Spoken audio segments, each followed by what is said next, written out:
we put the pin into the clay, press it in, and then scoop. Oh, I'm gonna step on that.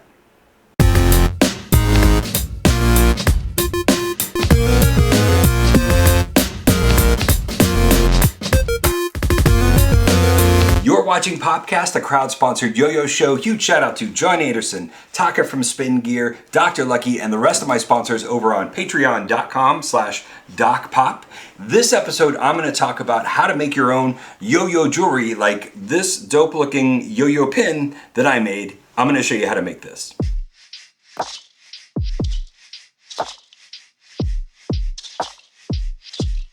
So this yo-yo pin that I made is actually inspired by this pin that was made by a local artist named Walkie Talkie. Walkie Talkie is a dope local graffiti artist in the Bay Area. They found a whole bunch of old enamel pins and they painted over all of them, and they ended up converting them or upcycling them into newly made enamel pins with their kind of famous Walkie Talkie symbol on it. I loved it so much that I decided to make a yo-yo piece of art. So these are how the pins that I made turned out. Each one's one of a kind, and I numbered the back of them. They are made out of clay. They've got like kind of a little yo-yo string on them. And I'm not gonna be selling them because it's way too much labor. I'm gonna make 42 and then I think I'm done with the project. But I thought it'd be really cool to show y'all how these were made so that you could make them.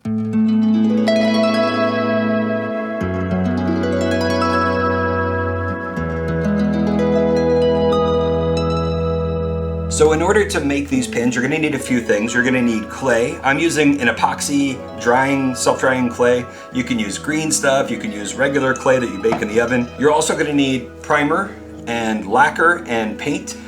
You can use acrylic paint, you can use whatever paint you have around. Spray paint works really well. You're gonna need super glue, and most importantly, you're gonna need some of these guys. These are little pin backs that allow you to take anything and turn them into a pin. They sort of look like a thumbtack, and they do come with the rubber backs, but these backs fall off really easy. So I recommend if you do end up making some of these pins that you also invest in some of those nice locking metal pin backs that really do keep your jewelry safe.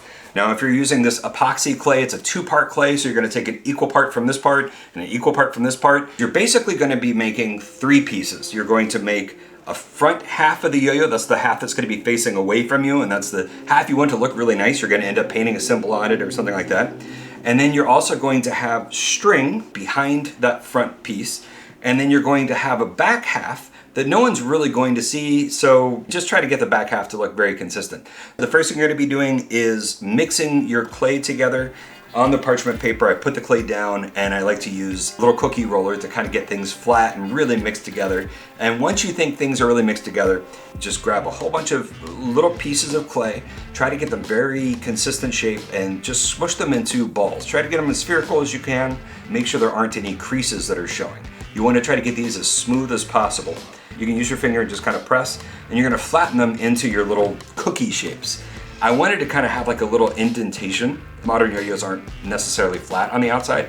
I used the rubber backing, and while the clay was still soft, I just pressed down, and it gets you a cool little indentation if you want that. So you can use these as a way to just kind of get a little bit of shape. Today, for this video, I thought I'd experiment a little more, and I'm just trying to use something kind of spherical shape, this little thumbtack, and try getting a couple yo-yos that have kind of a nice smooth bowl shape on the inside.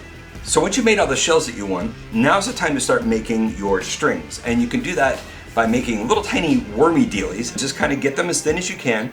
Each piece is only 3 to 4 inches long. I grab one end and I just start curling it around itself.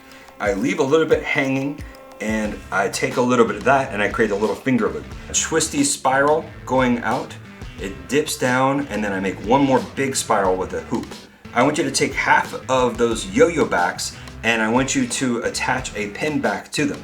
And then we're gonna just delicately press a little bit of the clay around here so it encapsulates the pin back's plate. Super glue could eventually break. This should be something that's gonna last longer because we're actually going to let the clay dry wrapped around the pin back. This clay is gonna take 24 hours to cure. Basically, a lot of its most workable parts are gonna be in that first hour after you've combined it. So after that, you're not gonna have a lot of flexibility, but you can, if you're around like 4 hours later, maybe while it's still kind of soft, You can twist that string a little bit if you want. You can kind of push things together a little bit. You still have a little bit of time to kind of like shape and bend things if you want. So if it's been 24 hours and your pieces are fully cured, now is the time to apply that primer. And that's going to be, a white primer or black primer, whatever you want to use. Think about the colors that you're going to be putting on top. If you're putting on light colors like a orange or a pink, you definitely want to use something like this, like white primer. It's been, I'm going to say 20 hours. So I'm going to prime half of these yo-yos, let them dry, and then prime the other half. I would say a couple coats of this is going to be useful. You probably kind of use the white primer as the white of the yo-yo string. It's going to take a couple coats to get it down. And then on top of that, you can do one more coat of white acrylic. And again, we're just focusing on one half of the yo-yo at a time, and then let that dry and flip it and do the other half. So what I like to do sometimes is just use a simple sandpaper, like nail file or whatever, and just reduce this, smooth it up, which will be nice. I'm not doing much, I'm just doing a light finish. After I do the rough, I'll do the fine finish. I'm going to try to flatten the center area and not touch the loop. All I'm trying to do is the parts where the yo-yo halves are gonna sit, I want them to sit more flush. There we go. I think that's much better. So you want to wait 24 hours for that primer to cure before you start putting on your final coats of paint. It took me probably about an hour per piece of painting and sculpting and all that stuff. The whole process probably took about 1 hour per piece when you break it down. A star, for some reason, just looks like a yo-yo. Like, no one makes a yo-yo with a star on it, but when you look at yo-yo emoji or you look at yo-yos in cartoons, they got stars on them. So let's just make this easier for everyone who's trying to figure out what this weird blob is on our jacket and just put a star on it. Now's the time to assemble them.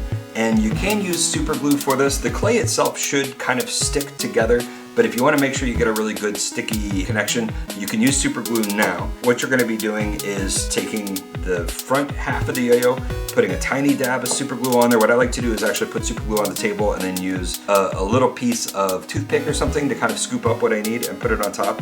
And then you're going to take the string and put it on the back. And I like to pick up that yo-yo half by the pin and just put that on top of the string. And now you've got your little yo-yo sandwich, and just let it dry. One other step that I like to do is I like to take a fine point Sharpie and just kind of draw on the string and kind of give it a little bit of a groove. It'll still show up if you do like 2 coats of white, you'll still see some of that spiral. Once you are totally in love with all of your colors and your designs that you put on top, the last thing you want to do is put on a finish, a lacquer of some sort. So what I did in constructing these yo-yos was I put them all out on a piece of cardboard and I stuck the pin backs into the cardboard so they all kind of stayed still. And I just coated them all with a matte varnish. I just let that chill, 12, 24 hours, the longer the better. I think I did it 3 times, so I had a matte finish on these. And then I came back and for the final coat, I used this polyurethane gloss varnish and a brush that I didn't care too much about. And I only did the varnish on the yo-yo parts, the plastic metal parts. So I actually do have a little contrast between a matte string and the gloss, yo-yo parts. I thought that was pretty cool. This step, all the matte varnish and the gloss varnish, this is what's gonna help keep this thing lasting for a long time. I mentioned this walkie-talkie pen that I got. I love it, but right away I noticed it started to kind of chip. So the very first thing I did was I used a couple more coats on this and I really let it sit for a long time. I gave it like 3 days before I started wearing it, and now it's totally rock solid. Like, I'm not scared about this getting scraped off or anything like this anymore. So if you want your yo-yo to be the same way, be sure to put a varnish on it of some sort. They say the gloss varnishes are like a harder coat and better protection. I really find that they look good matte or gloss. So this whole 2-step matte and gloss thing I'm doing, you can do that if you want. I was doing a big batch, it kind of was okay. But if you're just doing one, I don't know, man. Like, I might just do the whole thing in gloss or the whole thing in matte. It looked good in both ways. Like, honestly, it looked really good. Well, that's it for this episode of Popcast. Thanks so much for watching. If you end up making a clay pin like this, tag me on Instagram or wherever you are, Mastodon, Threads, YouTube, wherever you are, you can tag me and I would love to see what you're making. It really means a lot to me to see other people's takes on these ideas. And if you have a cool idea like this, set up a camera and share your passions.